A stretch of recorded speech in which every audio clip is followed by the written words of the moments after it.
Premier ministre, nous allons vous inviter très respectueusement à venir faire votre déclaration à la presse.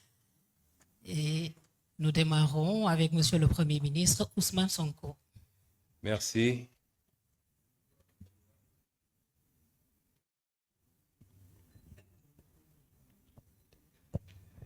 Merci, Excellence, Monsieur le Premier ministre de la République islamique de Mauritanie, cher ami et frère Mokhtar Ould Diaye, Messieurs les ministres, directeurs généraux, membres de la délégation, Monsieur le Premier ministre, Messieurs les membres du gouvernement de la République du Sénégal et tous chers collaborateurs, c'est avec beaucoup de satisfaction que nous accueillons aujourd'hui le Premier ministre de la République sœur de Mauritanie.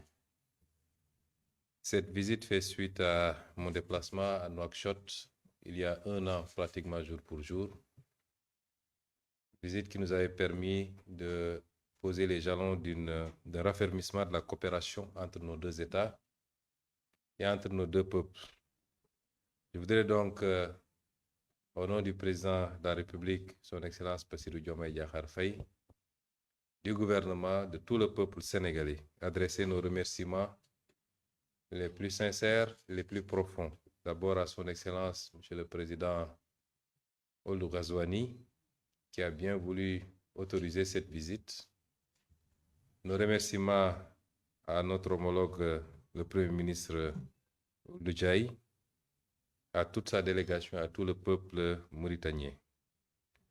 Cette visite est importante parce qu'elle nous permet une fois de plus de réaffirmer le caractère singulier, particulier des relations entre la République islamique de Mauritanie et la République du Sénégal. Relations qui dépassent, qui transcendent les âges, les générations, deux pays et deux peuples qui sont liés par la géographie, puisqu'ils sont frontaliers, qui sont liés par l'histoire très profonde, mais qui sont liés aujourd'hui par une communauté de destin dans la gestion partagée d'un certain nombre de ressources.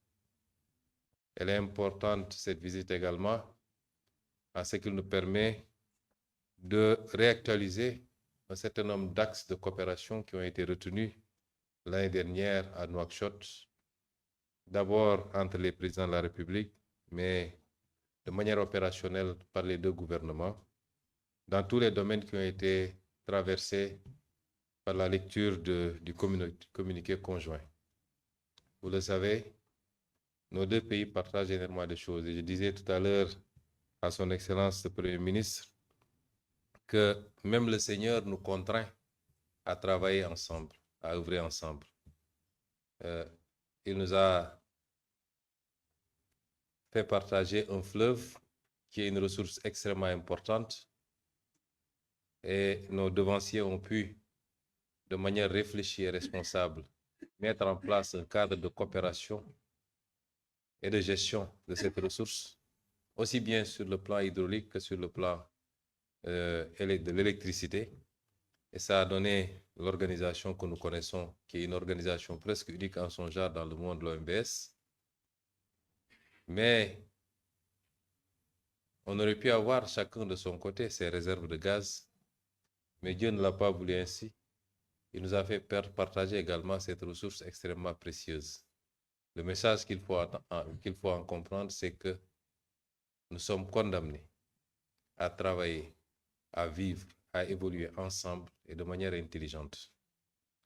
Et c'est en dialoguant, en discutant, en se retrouvant tout le temps que nous pourrons le faire de la manière la plus parfaite et pour le grand intérêt de nos peuples. Je me réjouis de cette visite et de la séance que nous avons eue tout à l'heure, parce qu'au-delà des questions classiques que nous avons eu à traiter sur les thématiques de la pêche, sur la thématique de l'élevage et de l'agriculture, la gestion des ressources naturelles comme le gaz, la question de l'installation ou de l'implantation de nos peuples, de nos populations respectives de part et d'autre, pour des soucis professionnels, pour des soucis éducatifs, pour des besoins divers du moins. Les questions classiques que nous avions l'habitude de traiter, nous avons pu les passer en revue. La gestion de la frontière, j'allais l'oublier. Nous avons pu passer en revue toutes ces questions, les questions infrastructurelles avec l'ouvrage extrêmement catalytique du pont de Rosso, l'avancée significative sur la rupture de charge qui aujourd'hui est derrière nous. C'est des acquis substantiels qu'il faut consolider. Il faut continuer à consolider. Et les deux parties ont réaffirmé leur ouverture et leur volonté à continuer à y œuvrer, à y travailler inlassablement. Mais ce que je retiens et qui est plus important, c'est la volonté réitérée d'avoir une vision stratégique de gestion de nos relations et particulièrement des espaces transfrontaliers. La Mauritanie et le Sénégal partagent une frontière qui est essentiellement fluviale, mais qui est terrestre également pour un petit bout vers l'océan Atlantique. Cet espace ne doit pas être conçu comme une rupture, c'est un continuum entre les deux pays. Et nous avons émis le souhait partagé d'avoir une vision commune de ce qu'on veut faire de ces espaces, de mettre en place des équipes privées et publiques, privées comme publiques, pour travailler à la définition d'orientation stratégique de gestion de ces zones. C'est des zones extrêmement riches, avec un potentiel hydro-agricole extrêmement important, j'allais dire hydroélectrique, un potentiel agricole dans tous les sens du mot, un potentiel minier avec le phosphate de part et d'autre, à Matam comme à Bokol, un potentiel en matière de ressources halieutiques extrêmement importantes. Je ne parle pas du gaz, je ne parle plus de ce qu'on a pu faire jusqu'à présent. Et aujourd'hui, il nous faut faire des choix. Soit on les gère de manière séparée, isolée, chacun de son côté, et on s'inscrit dans une logique tôt ou tard de concurrence qui n'est pas optimale ni opérationnelle, ou bien nous travaillons à une gestion collégiale, collective, réfléchie, qui nous permettrait de mettre ensemble nos ressources, nos possibilités financières, nos ressources humaines, nos énergies, dans un cadre de bénéfices recherchés mais partagés, équilibrés. Et en ce moment, ce seront des zones de prospérité et de richesse partagée. Et c'est cette deuxième option que nous avons retenue. Et nous allons y travailler chez le Premier ministre et moi-même sur directive de leurs excellences, les deux présidents de la République, pour faire de ces zones des zones de prospérité partagée, des zones de pacification entre les États et entre les peuples, et non pas des zones de compétition ou des zones de tension.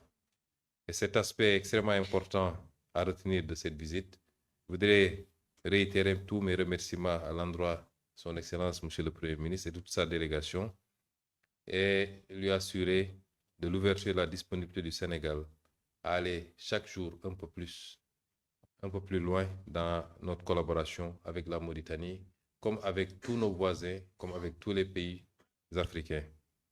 Je vais terminer par remercier encore une fois Monsieur le Premier ministre sur les actes extrêmement importants que la République islamique de Mauritanie a posés depuis l'avènement au pouvoir de son Excellence, président Bassirou Diomaye Diakhar Faye. Des pas extrêmement importants, des accords historiques ont été signés. Je voudrais en citer que l'accord qui permet aujourd'hui de dépasser la problématique des conditions d'installation des populations de part et d'autre, la levée de toutes les obstructions, de tous les obstacles à l'installation de part et d'autre, notamment sur les conditions de délivrance des séjours, la non-exigence des permis de travail, la levée des frais qui étaient extrêmement lourds à supporter par les concitoyens, mais également sur le plan de la pêche avec le renouvellement des accords de pêche, cette volonté de continuer à le faire, Monsieur le Premier ministre, soyez-en remerciés et comprenez que le Sénégal vous tend la main et restera un pays ouvert également pour la Mauritanie, pour toutes les préoccupations de cette République sœur. Je vous remercie de votre attention. Merci beaucoup, Monsieur le Premier ministre. Et nous passons la parole à Monsieur le Premier ministre El Mokhtar Ould Diaye.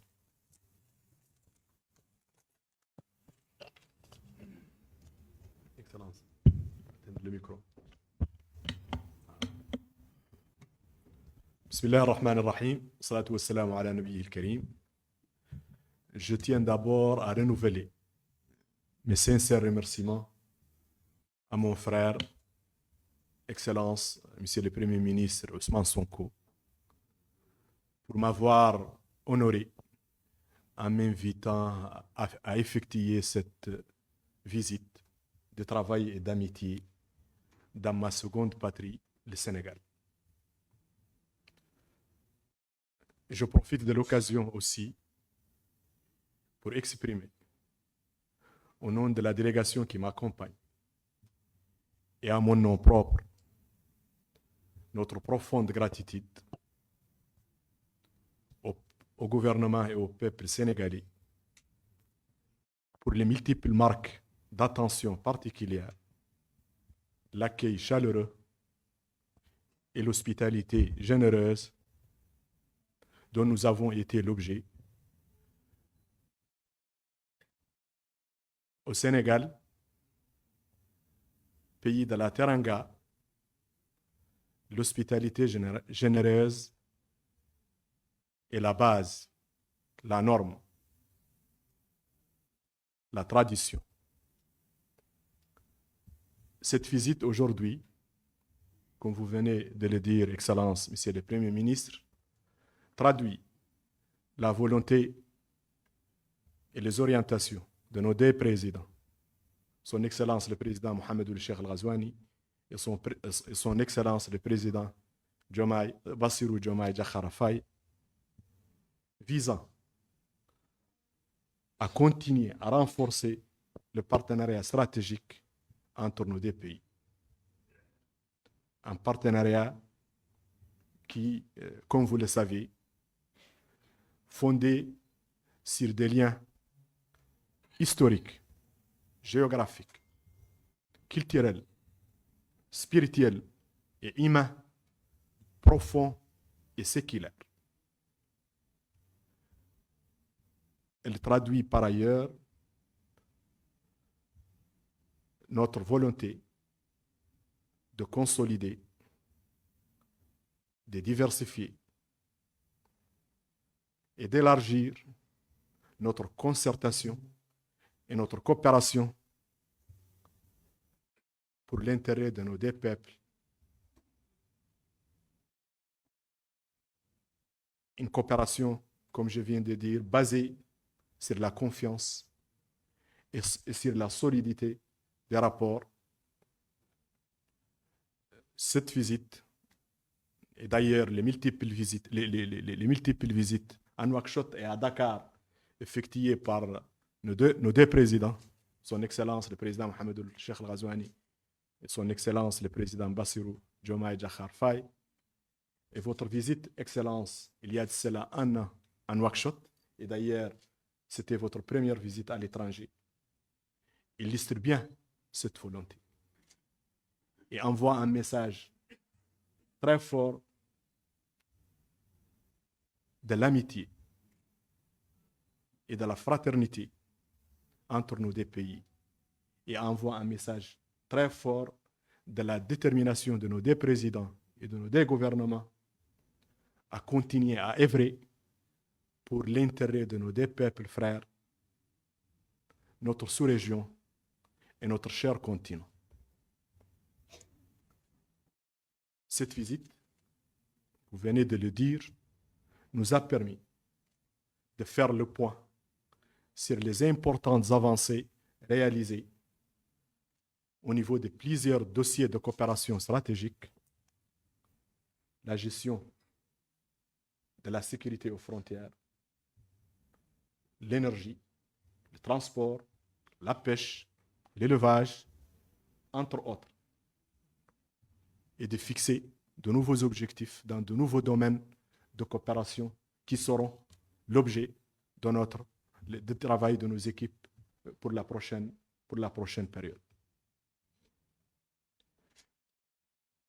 Je suis convaincu et persuadé que nos discussions durant les 2 jours que prendra cette visite et le travail de nos délégations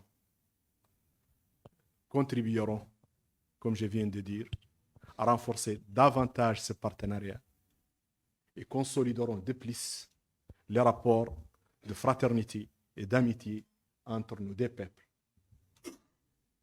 Donc, je réitère encore mes remerciements au peuple et au gouvernement sénégalais. Vive le Sénégal, vive la Mauritanie et vive le partenariat mauritano-sénégalais. Merci beaucoup. Je vais me permettre de dire quelques mots en arabe, si vous voulez bien. بسم الله الرحمن الرحيم والصلاة والسلام على النبي الكريم. بادئ ذي بدء أريد أن أجدد تشكراتي الخالصة لكم صاحب المعالي على الدعوة الكريمة التي شرفتمونا بها للقيام بهذه الزيارة لبلدنا الثاني جمهورية السنغال الشقيقة. استغل هذه الفرصة أيضا لأعبر باسم الإخوة في الوفد المرافق لي وباسمي الشخصي عن عظيم الامتنان وخالص العرفان للحكومة وللشعب السنغاليين على ما أحاطونا به من عناية فائقة ومن استقبال حار ومن ضيافة كريمة منذ أن وطأت أقدامنا أرض مدينة دكار الجميلة.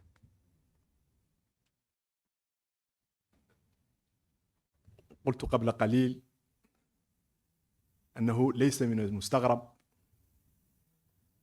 هذا الكرم الحاتمي كما نقول. في السنغال بلد لا ترنغا الكرم هو القاعدة، هو النموذج وهو الأصل.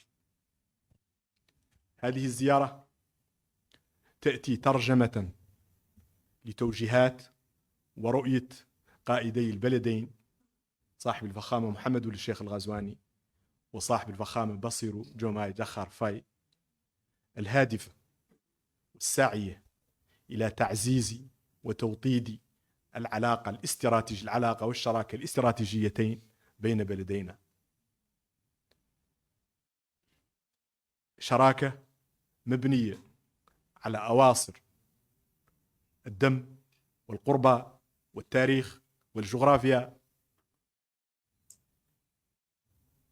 وهي في الحقيقة علاقات أقل ما يقال عنها أيضا أنها علاقات قديمة متجذرة متجددة ودائمة إن شاء الله. الزيارات متعددة لرئيسي البلدين دكار ونواكشوط، وزيارتكم صاحب المعالي قبل سنة من الآن لمدينة نواكشوط، وقد نبهت أنها كانت أول زيارة لكم خارج السنغال وهو شيء مقدر. كل هذا يرمز كما قلت إلى أن الخيار الذي اختاره البلدان وقيادتيهما هو المضي قدما في تعزيز هذه الشراكة. وكما يقول صاحب الفخامة محمد الشيخ الغزواني دائما، العلاقة بين موريتانيا والسنغال هي كنز ثمين تركه لنا أجدادنا، ومن مسؤوليتنا الكبيرة أمام التاريخ وأمام الأجيال القادمة أن نحافظ على هذا الكنز، وهو في الحقيقة ما نحن بصدد القيام به. هذه الزيارة ستسمح بالوقوف عن قرب وبتقييم النتائج الإيجابية التي حققها التعاون بين البلدين في مجالات مختلفة مثل الأمن، مثل الصيد، مثل الطاقة، لا التنمية الحيوانية، أمور أخرى. وستسمح أيضا بتحديد ملفات جديدة مهمة واستراتيجية لتعزيز هذا التعاون. متأكد أن بيننا فيما بقي من الزيارة والعمل التي ستقوم به الوفود كل على حدة سيسمح بتعزيز النتائج حتى الآن، يفتح آفاق جديدة واعدة للتعاون بين البلدين. عاشت السنغال، وعاشت التعاون بين البلدين. Merci beaucoup, Monsieur le Premier ministre de la République islamique de Mauritanie. Avec votre permission, Messieurs les Premiers ministres, nous allons prendre très rapidement 2 questions avant donc de permettre à Monsieur le Premier ministre de se retirer. Je vois la main de Cheikh Fall Dakaractu pour la première question. Merci beaucoup. Merci également pour cette visite, Monsieur le Premier ministre El Mokhtar Ould Jai, ainsi que le Premier ministre sénégalais Ousmane Sonko. J'avais juste une question liée donc à ce pont stratégique dont vous avez parlé tout à l'heure, le pont de Rosso. Juste avoir une idée, si possible, donc du calendrier qui sera élaboré, du calendrier lié donc à l'achèvement de ce pont et aussi son impact sur les échanges qui vont s'opérer entre les 2 pays. Merci. Nous allons prendre une question peut-être de la presse internationale. Léa Elisabeth Sterhoff, je travaille pour RFI. Excusez-moi. Monsieur le ministre El Mokhtar Ould Jai, j'avais une question sur votre politique migratoire. Depuis le lancement des opérations d'expulsion des migrants en situation irrégulière il y a 1 an environ, est-ce que vous pourriez nous dire combien de ressortissants subsahariens ont été arrêtés et expulsés? Est-ce que ces opérations se poursuivent? On avait un chiffre de 30 000 environ au bout de 4 mois en 2025. Et Monsieur Ousmane Sonko, de plus en plus d'économistes sénégalais parlent de la nécessité de restructurer la dette publique du Sénégal. Qu'est-ce que vous en pensez? Est-ce que vous êtes toujours contre? Merci. Nous allons permettre à messieurs les premiers ministres de répondre.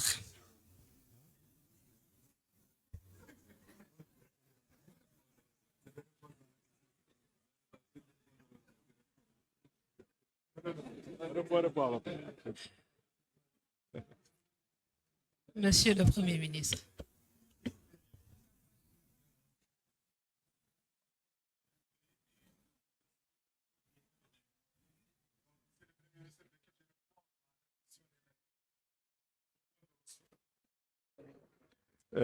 Effectivement, ce pont, comme vous pouvez bien l'imaginer, est une infrastructure structurante de la coopération entre nos 2 pays. Et son rôle sera extrêmement déterminant dans la redynamisation du corridor en réalité qui lie l'Europe et l'Afrique de l'Ouest. Donc c'est un projet structurant pour les 2 pays et il constitue l'un des dossiers sur lesquels nos équipes travaillent d'une manière coordonnée. Il était prévu que cette infrastructure soit réceptionnée fin 2026. Les évaluations qui ont été faites par les équipes nous disent que ça peut être plus tard, peut-être en 2027. Les instructions ont été données aujourd'hui aux 2 équipes de travailler ensemble et de mettre toute la pression possible sur l'entrepreneur et sur l'entreprise pour qu'il respecte ses engagements et d'essayer de travailler ensemble pour lever les obstacles qui ont été identifiés comme des raisons de blocage de l'avancement et la finalisation de cette infrastructure dans les délais. Je veux aussi, au moment où le micro est encore avec moi, de réagir par rapport à la seconde question concernant la gestion de la migration. Je ne suis pas d'accord avec les termes qui ont été utilisés, l'expulsion, le combien, c'est une activité normale, classique, de gestion de la migration, de gestion de nos frontières, l'entrée à nos frontières, qui se base sur des principes.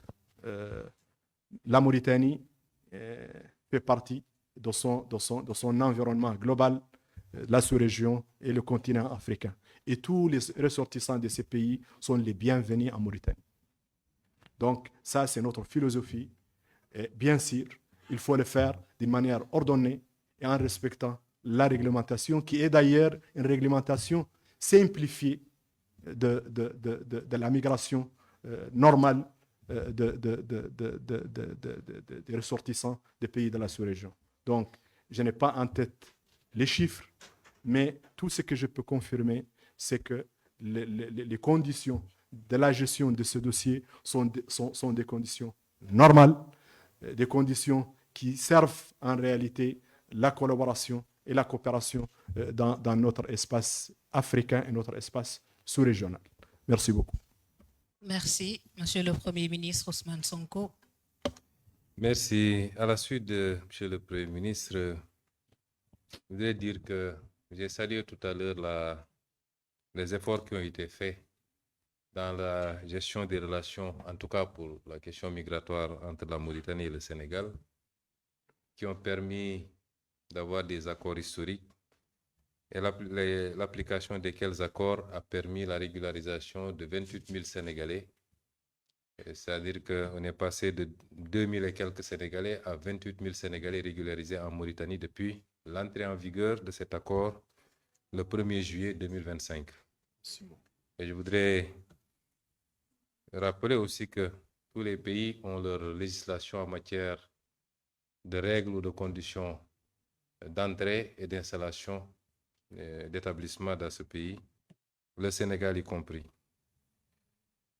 Aujourd'hui, nous avons beaucoup plus à nous poser la question du nombre d'Africains expulsés d'Europe et du nombre de visas qui sont refusés chaque année.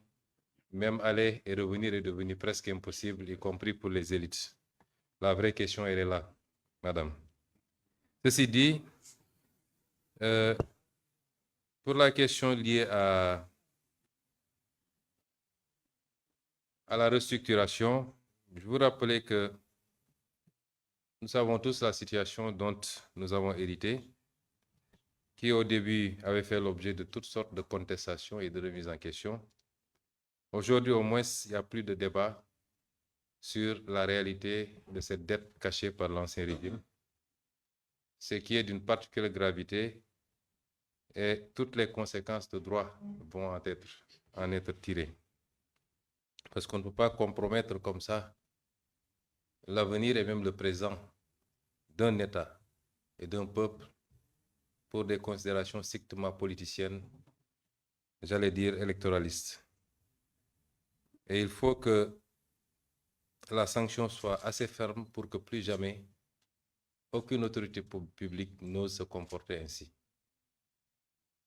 Mais une situation qu'il faut gérer à partir du moment où le constat a été fait, établi et validé par tout le monde. Par le Sénégal, nos institutions autorisées, l'inspection générale des finances, la Cour des comptes, le gouvernement, le président de la République, mais également par tous nos partenaires bilatéraux comme multilatéraux. Ça ne fait plus l'objet de débat. Quand un pays se retrouve avec une dette de 119%, un pays de surcroît pauvre, un déficit de presque 13%, c'est une situation particulière. J'allais dire presque catastrophique, car aucun homme politique ne voudrait hériter d'un pays dans cette situation. Ça nous a mis dans des difficultés dans la gestion de ces premiers mois ou de ces 2 premières années de gestion du pouvoir. Et certainement pour quelque temps après, encore. Nous ne sommes pas dans le fatalisme. Nous considérons que c'est le peuple sénégalais qui doit faire face à cette situation, qui doit se lever comme un seul homme et qui doit comprendre qu'il y a des sacrifices à faire pour rattraper la situation, la dépasser et mettre ce pays sur les rails définitivement. Et avant tout autre partenaire, c'est au peuple sénégalais de le faire. C'est pourquoi nous avons travaillé à des solutions. Nous avons travaillé à élaborer un plan de redressement économique et social, qui est un plan qui va effectivement demander un certain nombre d'efforts et de sacrifices au peuple sénégalais. Nous avons aussi lancé un vaste programme de rattrapage budgétaire, de rationalisation, aussi bien des recettes que des dépenses budgétaires. Et l'arbitrage qui a été fait pour le budget 2026 est assez illustratif des efforts qui ont été consentis sur la dépense publique, le fonctionnement particulièrement, mais également sur des choix rationnels. Et les discussions avec nos partenaires ont tourné autour de ça. Nous avons considéré que, certes, il y a des difficultés, mais tous les travaux que nous avons réalisés nous permettent de voir ou d'entrevoir la possibilité de sortir de cette situation sans avoir besoin d'une restructuration. Nous considérons que, de l'analyse que nous en avons faite, notre dette est viable, puisque nous nous débrouillons pour la rembourser depuis 1 an et demi, au plus sans aucun programme. C'est vrai que nous nous acheminons vers une échéance assez difficile, avec de grosses souches de cette dette. Mais jusqu'à présent, et sans aucun apport, nous avons réussi à refinancer cette dette, et principalement sur le marché régional. Nous considérons que nos projections, aussi bien de croissance que de recettes, sont raisonnables. Et sur cela, il n'y a pas de débat. C'est validé par tous nos partenaires, y compris le fonds. Le principal problème, c'est le financement. Nous considérons que les efforts que nous faisons à partir du plan de redressement, qui, rien que pour ce budget, nous permet de générer 960 milliards de plus additionnels au budget, et ça va aller crescendo à partir de 2027, pourrait nous permettre de combler une bonne partie de ce gap. Et nous nous sommes mis à envisager pas mal de solutions avec d'autres partenaires qui nous donnent à penser que nous pouvons y parvenir. Et c'est ça le rôle du Fonds monétaire international. C'est quand les États sont dans ces situations et qu'ils parviennent par eux-mêmes et par leurs efforts à tenir le coup, à faire des efforts substantiels pour continuer à tourner, c'est là où on attend le Fonds monétaire international. Le Fonds monétaire international n'est pas une banque ou un prêteur en premier ressort, en principe. C'est un dévoiement des missions du Fonds. Et le Fonds monétaire a une part de responsabilité sur la situation que nous vivons. Parce qu'il était là, il venait faire ses staff visites, ses revues. Il ne peut pas dire qu'il n'était pas informé de ce qui s'est passé. Et c'est pourquoi d'autres pays ont été dans cette situation. Je vais vous citer par exemple l'Égypte. Et le fonds est venu appuyer l'Égypte. Qu'est-ce qu'avait dit la directrice générale? Je ne peux pas abandonner un pays qui est dans cette situation et qui fait des efforts pour se relever. Les indicateurs de l'Égypte n'étaient pas plus reluisants que les nôtres actuellement. Et donc, nous ne pouvons pas comprendre qu'on veuille nous imposer une restructuration dans ces conditions. Ce n'est pas une position d'Ousmane Sonko, c'est une position de Monsieur le Président de la République du Sénégal, du gouvernement du Sénégal, par son Premier ministre, le ministre des Finances, le ministre de l'Économie et tous ceux qui ont une compétence en la matière. Et nous continuons à rester sur cette position, rien n'a changé entre-temps. Ce n'est pas des déclarations d'économistes ou de quelques autres composantes qui vont nous amener à changer de position. Mais c'est un partenariat. Chaque partenaire en tire les conséquences qu'il voudra. Mais la position officielle, c'est qu'on ne veut pas de cette restructuration. Je vous remercie. Merci beaucoup, Monsieur le Premier ministre. El Mokhtar Ould Ndiaye. Merci, Monsieur le Premier ministre Ousmane Sonko.